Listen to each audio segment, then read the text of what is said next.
guys. Tonight I'm going to be going through a LeetCode problem, the first one. It's the two sum problem. So through the series of LeetCode questions, I'm going to be working through the solutions in Python as a way to teach it to you guys and also better understand the fundamentals of data structures and algorithms as well. So the best way is just to go through every single interview question on LeetCode and learn how to recognize patterns for different questions and help you and myself prepare for interviews. So going through the first problem, two sum. Given an array of integers, return indices of two numbers such that they add up to a specific target. So you can notice here that we have the array nums and target. You may assume that each input would have exactly one solution. So this is actually going to make it a lot easier to solve this problem. So instead of having to return a list of lists, so a list of many other arrays and answers, you only have to return one answer. And you can't use the same element twice. So when you think about this type of problem, you want to think about the different patterns that you're going to recognize and the different ways you can answer any type of programming question. So things like, oh, is this an iterative or recursive problem? Can I use any graphs or any additional data structures like linked list, arrays, strings? So for this particular question, we're going to be having input of an array or list in Python of integers, so list of numbers. So with that, you can easily specify the element you want through indexing, and then it's also easy to iterate through a list in Python with for loops and for in loops, and also using the special keyword for specific index and value in enumerate, so the enumerate function or method in Python. So the first two things that you can probably notice with this type of question is there's a brute force way of solving it. So you can actually use two for loops to basically iterate through your array, create a subarray, and then within that array, for example, this nums array right here, what you could do with the for loop is iterate through it one time. So you got, let's say the first element at index 0, you have 2. You can essentially create a second for loop and go through the remaining elements. So in that second for loop, let's call it j, you can go 7, 11, and 15. So when you're doing that double for loop, you can say, okay, let's say that the target is 13. So on the second for loop, going through each element, or the j element, does 2 plus 7 equal 9? I mean, sorry, 13. No. So then it'll go to the next j element. So does 2 plus 11 equal 13? Yes. So then you would return an array of 2 and 11.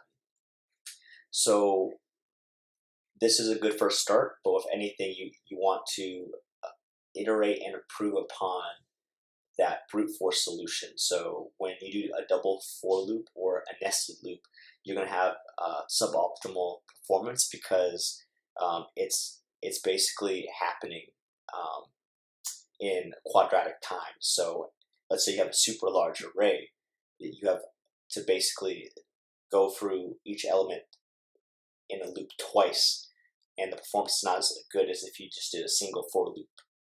Go through each single element once.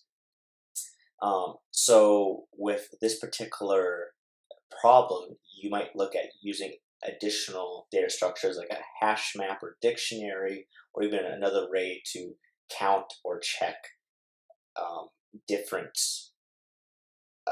elements that have already been visited and tracked. So quickly, we can just solve this brute force solution. So for I in range length nums. So again, in Python, you can just use a simple for loop. So let's say for this base case, 2, 7, 11, 15, we know there's 4 elements. So basically all we're saying here in Python is for I, and this could be named anything, honestly, in range 4, so from 0 to 4, not including 4, go through every single one of those items. So remember, in Python and in a lot of other programming languages, the index is set and starting at 0. So it goes 0, 1, 2, 3. So within this for loop, you're going to create a second for loop in range I plus 1. So the reason that you're adding 1 here is because you're looking for the remaining elements to check. So if you remember this, when you go through the first 2, so that'd be like the first I, so the first element on that whole array is 2, and then when you're going to this subarray from j in range I plus 1, so the second element, which is index 1, you are basically checking through the rest of the elements to see what the combination equals to the target. So let's see, next you would see what the combination of I and j are, and if they equal target, then return I and j. So if nums I plus nums j equals target, return a list of I and j. And then let's say if you can't find any combinations that return the target, then just do returns -1 for both elements. So often in other built-in functions, if it can't find a particular element you're searching for in an array or list, you return -1. So with here, I just want to point out one thing particular to Python for this brute force solution. So we're not using any additional data structures, so the actual time is going to be, the actual space complexity is going to be O1, or constant time, because for each element you check, you're not creating any additional data structure, you're not using any more space, but the complexity is going to be bad. It's going to be n squared, or quadratic time, because of the double for loops. For each for loop, it's going to be on time, and then obviously when you nest it, it multiplies each other. So you're going to have a bad performance from that compared to the other solutions we're going to see. So for Python in particular, this range function, I also want to point out that compared to the first use of it, so we just have the range, the length of the nums array. For here, I have I plus 1 as the first argument, and the length of the nums array as the second. So basically, if you put this first argument here, you're saying, hey, start the range at this number. So obviously, since we're trying to double check the rest of the array with the first element in the I in range, you're starting it +1 index-wise for the rest of the array. So the time complexity here will be n squared, like I had mentioned. So let's just run this. Let's see what we got here. Let's make sure if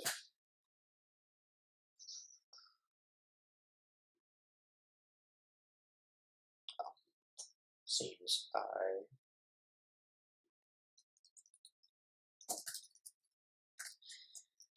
had my logic a little backwards, so just switching this up.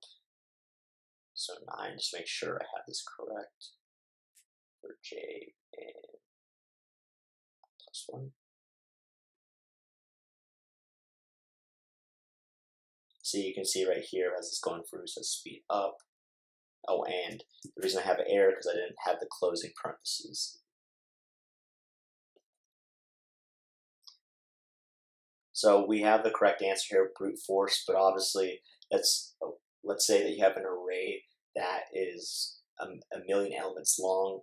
It's going to take a lot longer than a more optimal solution. So with our next 2 solutions, we're going to have a lot better time complexity. So it's going to process faster through our function, but we're trading that speed up of time for using more memory or space. So the solution I actually came up with, I thought, hey, how could I create a hash map or use a dictionary to track all the elements that or combinations we have already selected. So let me just comment that out and go for the second solution.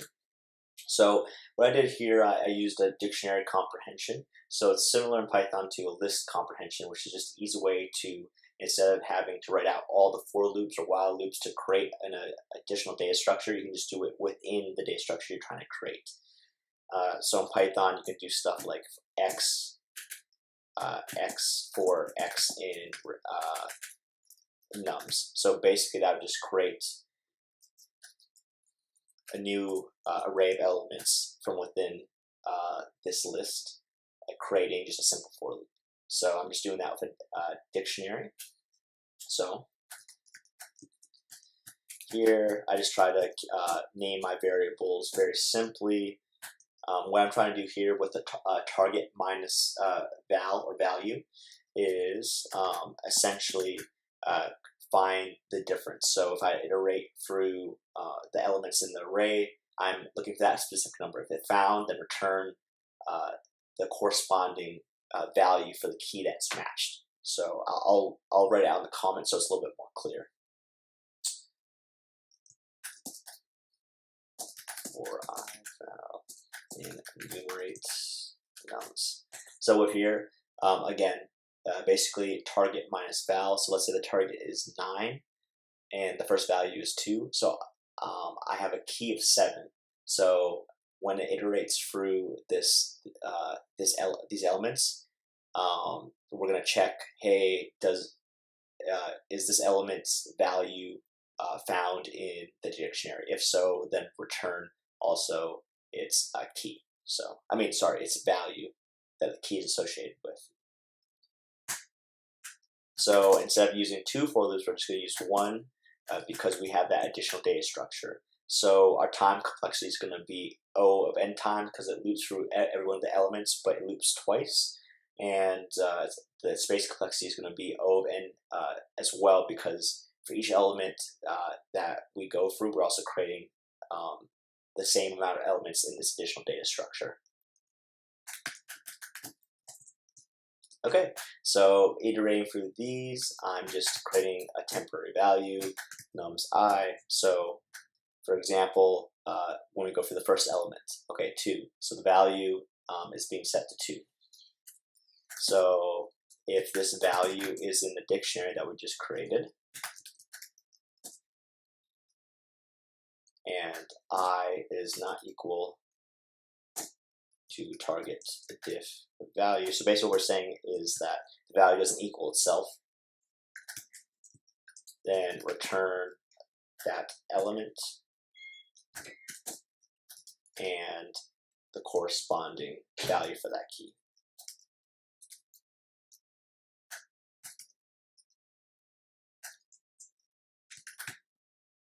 So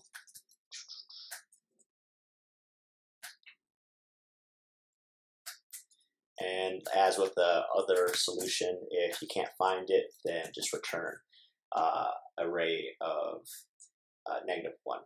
So let's run through this, make sure it's right, and then I'll explain it kind of going through how the dictionary helps find the answer. All right, so I fixed out the errors. So I'm just going to explain kind of visually what's going on through this second solution. So what I was able to solve on paper before recording.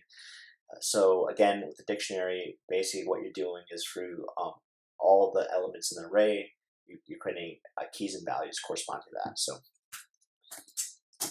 for example, 2, 7, 11, 15 are all the elements in this array, and you're basically subtracting the target, and basically for that number, creating that index. So for each element, you're basically doing 9 minus 2 for the first one, so that gives us 7. So that's going to be our key, and then for the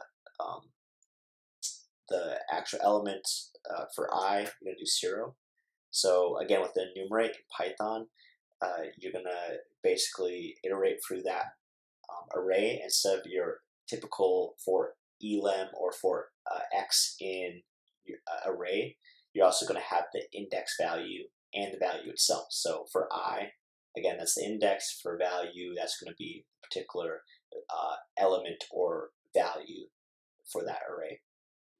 So for the second run through, it's going to be 9 minus 7, which is going to be 2. And again, we're just looking for the index for the value. And then it's going to be 9 minus 11, which is going to get you -2 and 2.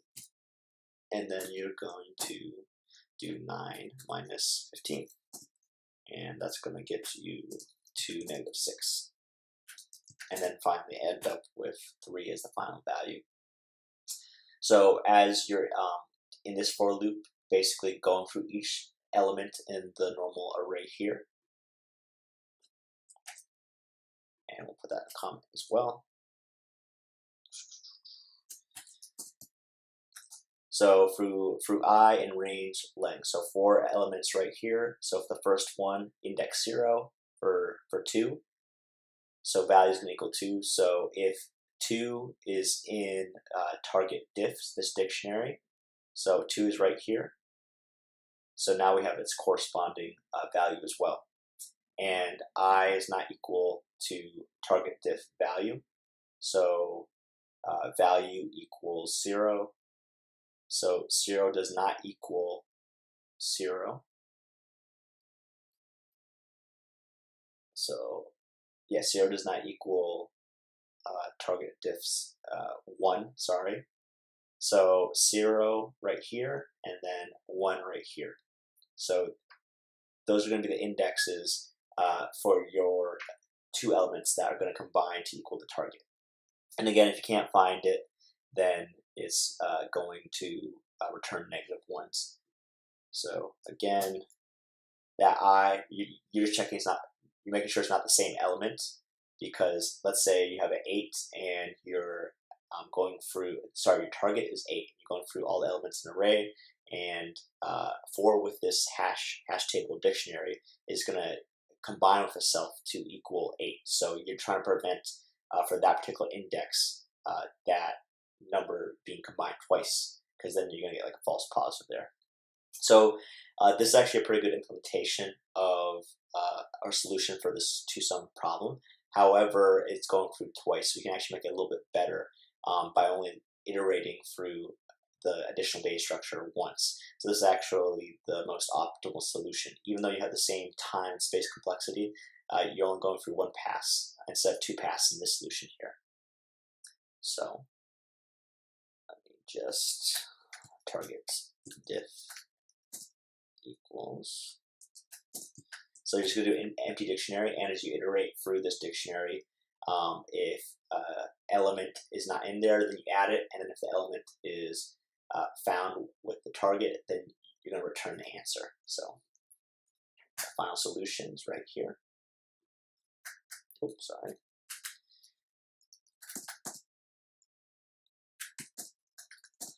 And enumerate. So again, you see the enumerate function being used. So this is a really great built-in Python function that you can utilize for a lot of your programming problems. So let's say that you're solving any type of problem, and instead of your traditional for x in loop, where you only get the value. So for example, if you're iterating through this array and just using the standard for in loop, you're just going to be iterating 2, 7, 11, 15. But what happens if you have to utilize the actual index in the way you try to solve that problem, but you also need the value? That's when you'd use the enumerate function right here. So for example, so I'm just returning the element's value, be returning 0 and the value 2. Index 1 and the value 7. Index 2 and the value 11, and index 3 the value 15. So within this for loop, you're just going to create a difference, which you'll use later in a conditional down below. So if that difference is not in the target diff, then you add it, and then if it's found, then you just return the corresponding value and then the index as well. So if diff not in target diff, then you create it, target diff num equals I, and then else return target diff I. So again, when you're using additional data structures like dictionaries, you are going to want to use the in statement with Python a lot. So instead of having to do indexing, you can just say, hey, is this value in there? If not, then you're just using it else. So it's very helpful, especially with the not. So you can check if something's in there or not in there and use it in a condition, and just makes your whole solution a lot easier. So with this, again, if it's not in there, then you create that. So target diff, this dictionary right here, you're saying the key is going to be num. So this value 2 right here is going to equal 0. So if it's found then you say 0 and then I, because you have a corresponding 7, so 2 plus 7. So it's going to return for this at least 0 and 1. So you just get your solution very easily. Again, this is a lot easier of a solution to provide because you're only looking for the first instance of it. So again, even though you have the same time, space, complexity, this is actually a little bit more efficient and faster because you're only having to go through these array of elements once, and you're not already creating every possible solution. You're just iterating as you go. So you actually end up, even if it's a little bit minusculely or a little bit better, it does look nicer if you're able to iterate that within a whiteboard or in person or phone interview, just saying, hey, I was able to use additional data structure, trade off space and improve time, but I made it even a little bit better because I'm only going through it once instead of 2 times. So I hope this helps. I'm going to try to keep to the same schedule where I'm doing at least one LeetCode problem a week. I'll go through these problems in a sequential order unless I think a certain question will be more helpful. I hope this was helpful, and of course I'm going to improve, and if you have any questions, please let me know. Thank you again for watching. Bye.